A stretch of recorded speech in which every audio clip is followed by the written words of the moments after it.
Monsieur Nicolas Hulot, il va être confronté à la réalité, et il va donc avoir le choix, à mon avis, entre deux hypothèses. La première hypothèse, c'est qu'il passe sous les fourches caudines de ce qu'est le travail ingrat d'un ministre, obligé de tenir compte des uns et des autres, des contraintes budgétaires énormes, des contraintes internationales et européennes, des contraintes des autres départements ministériels.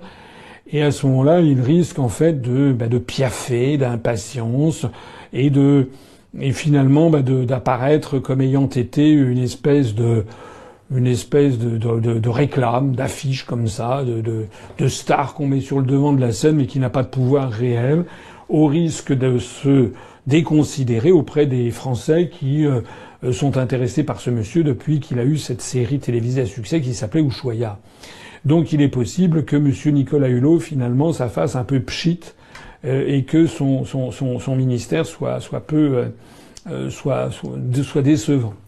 Puis il y a une autre hypothèse, c'est l'hypothèse inverse. C'est que M. Hulot ait de la personnalité et qu'il veuille ruer dans les brancards.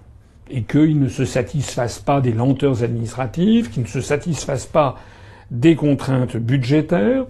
Il est à prévoir d'ailleurs qu'il va se fracasser avec le ministre du Budget, le jeune Gérald Darmanin. Il est possible qu'il soit furieux des arbitrages qui seront donnés par le Premier ministre.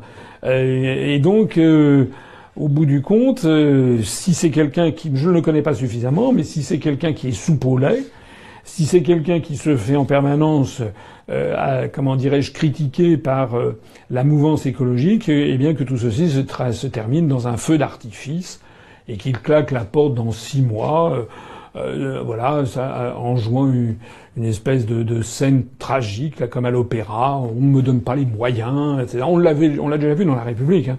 On avait déjà vu ce genre de personnalité, des personnalités venues de la société civile ou plutôt du monde du showbiz ou du monde des médias. Je me rappelle par exemple le passage éclair du temps de Giscard d'Estaing qu'avait fait le ministère donné à Jean-Jacques Servan-Schreiber. Ça avait duré 1 mois. Enfin, on a des exemples comme ça. Bon, seul l'avenir nous le dira, mais à mon avis, c'est bien audacieux. Pour une équipe quand même de gens jeunes, comme Monsieur Macron qui a 39 ans, Monsieur Hulot, je crois, en a 62. C'est-à-dire que Monsieur Hulot pourrait être le père du président de la République et quasiment aussi le père du Premier ministre. Monsieur Nicolas Hulot a avec lui un certain nombre de personnes qui se reconnaissent en lui.